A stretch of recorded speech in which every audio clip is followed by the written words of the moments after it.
Assalamualaikum warahmatullahi wabarakatuh. Saya dari kelompok 4 terdiri dari Ahmad Riyadi dan Wisnu Ainun Prasetyawan akan menjelaskan tentang studi kasus, metode simplex, dan Wisnu Ainun akan menjelaskan studi kasus dualitas. Pertama, maksimumkan Z sama dengan 90x1 ditambah 37x2 ditambah 40x3. Batasan pertama 5x1 ditambah 8x2 ditambah 10x3 kurang dari sama dengan 260. Kedua, 5x1 ditambah 6x2 ditambah 6x3 kurang dari sama dengan 160. Ketiga, 5x1 ditambah 6x2 ditambah 7x3 kurang dari sama dengan 200. Jawaban langkah pertama-tama yang kita kerjakan adalah fungsi tujuannya, di mana pada fungsi bagian 90x1 ditambah 37x2 ditambah 40x3 kita pindah ruaskan ke sebelah kiri, kemudian tanda berubah menjadi negatif sehingga Z kurang 90x1 kurang 37x2 kurang 40x3 sama dengan 0. Kemudian pada fungsi batasan kita ubah tanda kurang dari sama dengan menjadi tanda sama dengan, dan setiap fungsi batasan ditambahkan variabel slack. Jadi 5x1 ditambah 8x2 ditambah 10x3 ditambah x4 sama dengan 260. Jadi x4 nya ini merupakan variabel slack. Seperti yang kedua, 5x1 ditambah 6x2 ditambah 6x3 ditambah x5 sama dengan 160. Ketiga, 5x1 ditambah 6x2 ditambah 7x3 ditambah x6 sama dengan 200. Setelah itu kita masukkan semua nilai pada tabel fungsi tujuan. Z nilainya 1 x1 min 90 x2 min 37 x3 min 40 x4 x5 x6 nilainya 0 dan nilai kanannya adalah 0. Pada fungsi batasan pertama nilai Z0 x1 5x2 8x3 10x4 1x5 x6 nilainya 0, nilai kanannya 260. Fungsi batasan kedua nilai Z 0x15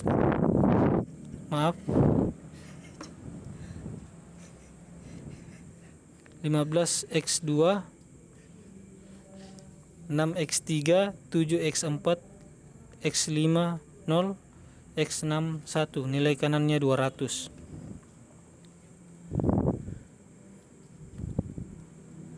Langkah kedua, karena pada fungsi nilai tertinggi negatif yaitu 90, maka kolom kunci berada pada kolom x1. Lanjut ke langkah ketiga, kita lihat pada nilai kanan pada fungsi tujuan 0 dibanding min 90, hasilnya 0. Pada batasan pertama nilai kanannya 260 dibagi hasilnya 52.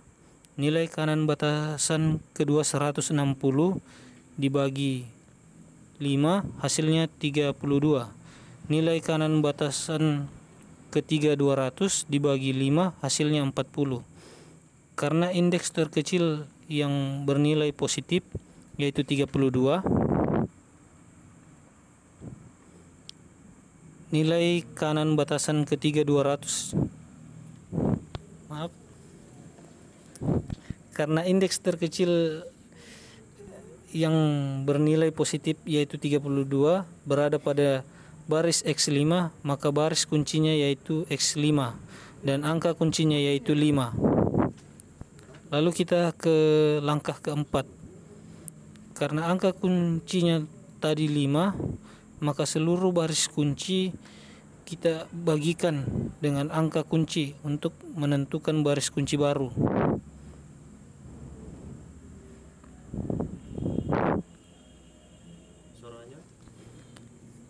Tabel X5 0 per 5, 5 per 5, 6 per 5, 6 per 5, 0 per 5, 1 per 5, 0 per 5, 160 per 5. X1 0, 1, 6 per 5, 6 per 5, 0, 1 per 5, 0, 32.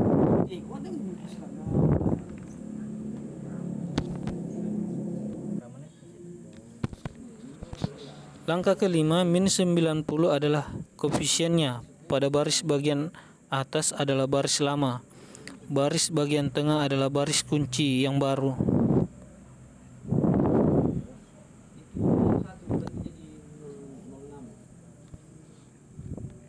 Berikutnya yang pertama kita kerjakan adalah bagian perkalian, yaitu koefisien kita kali baris kunci baru. Jadi dapat kita lihat di dalam tabel ini. Lalu kita pindah ke langkah ke-6. Semua nilai baru yang telah kita temukan tadi kita masukkan ke dalam tabel beserta nilai baru baris kunci. Jika pada baris pertama Z tidak ada lagi yang bernilai negatif, maka tabel tersebut hasilnya telah optimal. Dari tabel hasil akhir didapatkan Z maksimum 2880. Saya kira itu penjelasan studi kasus metode simplex dari Ahmad Riyadi.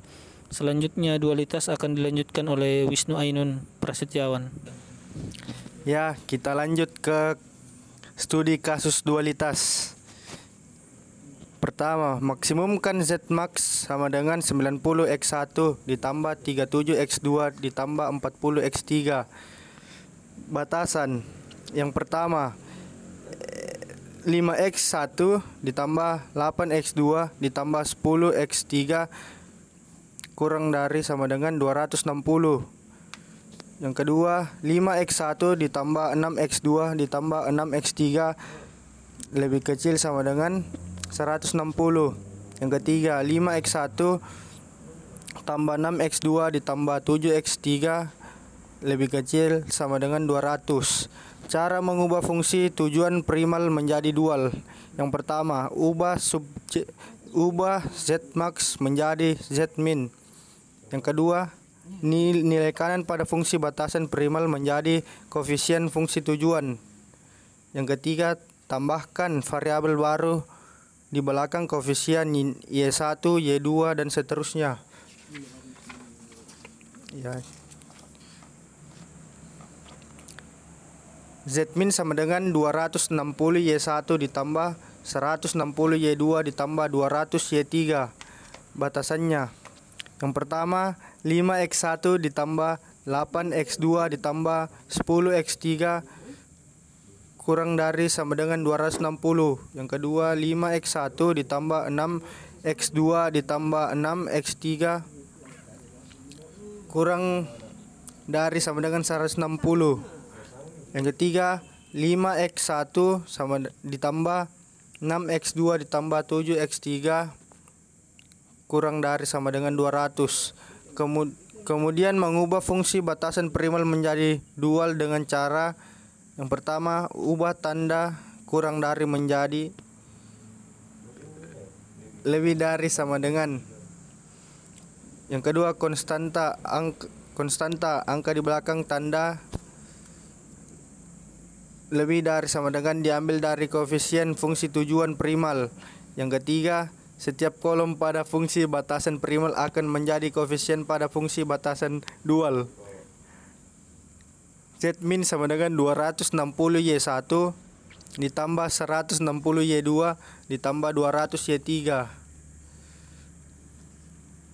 Yang pertama 6 Y1 ditambah 6 Y2 ditambah 5 Y3 lebih dari sama dengan 90. Yang kedua 8 Y1 ditambah 6 Y2 ditambah 6Y3 lebih dari sama dengan 37. Yang ketiga 10Y1 ditambah 6Y2 ditambah 7Y3 lebih dari sama dengan 40.